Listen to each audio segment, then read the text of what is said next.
Kalau Ahok, Ahok gimana Prof? Ahok. Cara bekerjanya memang bagus, orang butuh orang kerja kayak dia itu. Nah, kecenderungan politik tuh di samping melihat orang kerja, akseptabilitas itu penting.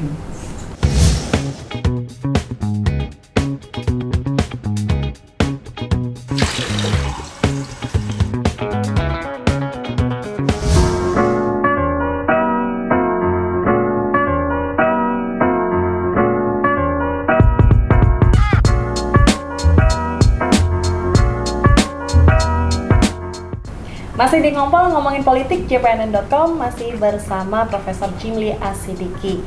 Prof, di segmen ketiga ini saya dan Uda Fatra mau ngobrolin soal Pilpres 2024 yang akan datang. Wow. Ya udah. Selama lagi ya. Tapi panas-panas ini nih Prof. Tapi Sudah. meski masih lama, tapi sudah banyak nama-nama yang diprediksi akan menjadi calon presiden, ya udah ya. Nah, tapi ada beberapa partai yang ini belakangan menjerit dengan angka presidensial threshold 20%, Prof. Bagaimana, Prof? Ya, saya setuju. Itu dievaluasi lah ya. Angka 20% presidensial threshold itu pernah diputus bahwa itu konstitusional. Ya, diserahkan pada pilihan kebijakan pembentuk undang-undang. Tapi itu kan sebelum dipraktekkan. Sesudah diterapkan dalam 2 kali pilpres terakhir, itu kita bisa jadikan bahan, jadi bukti untuk mengatakan bahwa threshold 20% itu ketinggian.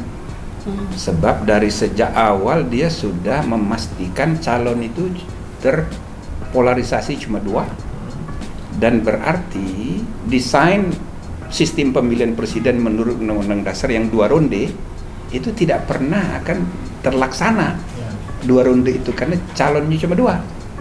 Nah, gitu anunya itu. Nah, yang kedua dengan polarisasi 2 begini itu juga sangat memecah belah. Terbukti sampai sekarang. Sehingga untuk kepentingan yang lebih besar bisa saja MK itu membuat putusan berbeda pada saatnya nanti. Bahwa 20% itu inkonstitusional bersyarat. Nah, itu kan, atau dia unkonstitusional kecuali dengan catatan feeling saya ya, menurut analisa saya, semua partai pun sudah belajar dari pilpres yang lalu. Ada yang namanya tail effect, efek ekor jas. Maka partai yang mendapat untung dari pencapresan itu hanya partai yang punya calon langsung, sedangkan partai pendukung nggak dapat apa-apa. Nah, jadi partai yang lain saya yakin mau itu berubah. Nah, tinggal bagaimana berapa. Paling maksimal sebaiknya itu jangan lebih dari 10% atau ditiadakan sama sekali. Ya kan? Ya. Termasuk juga politik identitas ya Prof. Mungkin ini ekses juga dari polarisasi ini ya Prof ya. Itu dia, itu yang berbahaya karena kita ini sejak tahun 45, tahun 56 bolak-balik yang diperdebatkan antara kubu nasionalis dan kubu Islam, kubu agama. Waktu di konstituante makanya Undang-Undang Dasar tidak jadi dibuat, lalu terpaksa kembali ke Undang-Undang Dasar 45. Kegagalannya kan karena kubu-kubu ini juga, kubu identitas. Nah, jadi 2 kubu ini kalau di Amerika kan sudah biasa, tapi kubunya itu antara partai yang dekat dengan buruh, partai yang dekat dengan produsen pengusaha. Jadi kan objektif. Kalau ini enggak, berkaitan dengan surga dan neraka, dia kan repot, jadi nggak ada diskusi gitu loh. Tapi politik identitas ini masih akan berlanjut Prof, kalau prediksi Prof di Pilpres 2024. Nanti kalau polarisasinya tidak begini lagi, mungkin bisa membaik. Tapi itu kan harus direkayasa dalam jangka panjang, nggak bisa cepat. Satu lagi Prof, berkaitan dengan rencana revisi Undang-Undang Pemilu, ini kan ada juga dorongan supaya mengembalikan sistem pemilu kita ini dari proporsional terbuka ke proporsional tertutup gitu. Nah, ini Prof seperti apa pandangannya Prof? Ya, kalau di Undang-Undang Dasar itu memang relatif bisa ditafsirkan tertutup. Karena peserta pemilu itu kan partai. Peserta Pilpres pasangan calon. Nah, karena partai memang ada, kalau untuk kepentingan pelembagaan partai itu baik, tapi ada syarat. demokrasi dan demokratisasi internal partai itu mekanismenya bagaimana? Harus diatur di undang-undang juga. Itu satu. Selama partai mengalami pembiruan darah politik, maka itu berbahaya, malah memperkuat partai yang mengalami pembiruan. Sekarang semua partai membiru. Pak Prof, ini bicara Pilpres ini kan sudah ada banyak nama nih yang ini padahal masih 4 tahun lagi. Survei, ya. Tapi ini sudah selalu bermunculan, bahkan banyak lembaga survei itu yang menyebut elektabilitas naiklah, turunlah, seperti itu ya, udah Fatra ya.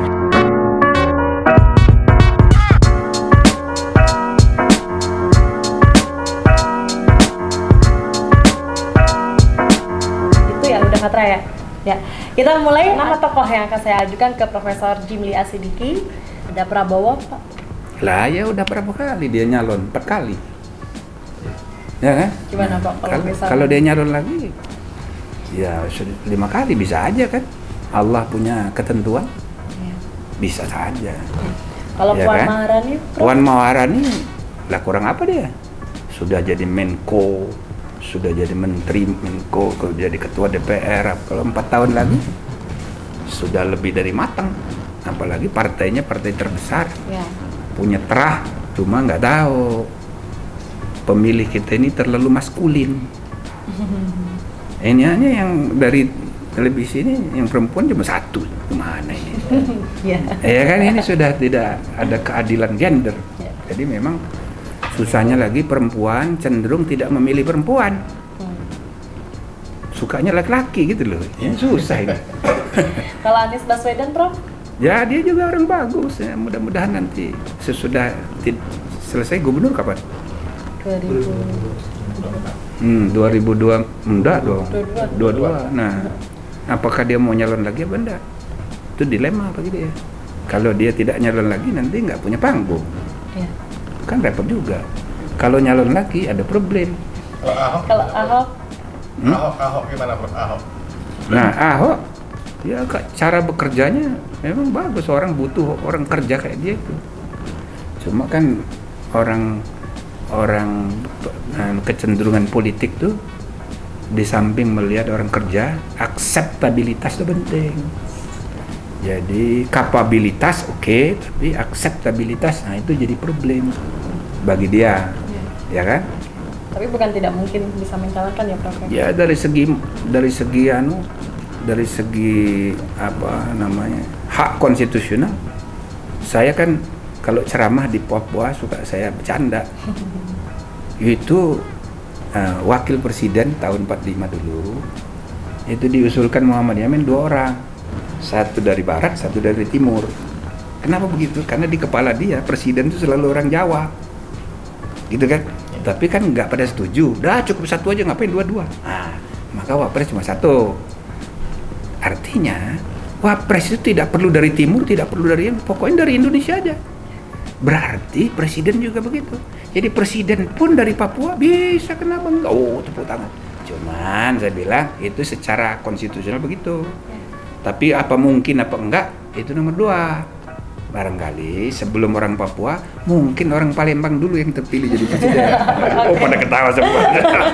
Gitu kan. Oke, jadi siapa saja berhak untuk Berhak, cuman apa terpilih apa enggak itu nanti. Oke, terima kasih semuanya Profesor Jimli. Oke, dan juga mudah-mudahan ada Saudara gunanya Fatra. memberi Amin. Semoga pencerahan bagi mendapatkan para penonton pencerahan. ya. Terima kasih semuanya teman-teman yang ada di sini dan juga pemirsa. Sekian ngompol episode kelima bersama Profesor Jimli Asidiki kali ini. Jangan lupa like, komen, dan subscribe di YouTube jpnn.com dan juga jangan lupa buka portalnya jpnn.com. Jangan lupa juga untuk tetap menjaga kesehatan dan menjaga jarak. Jangan lupa memakai masker. Dan saya Tika Biantoro, mohon pamit.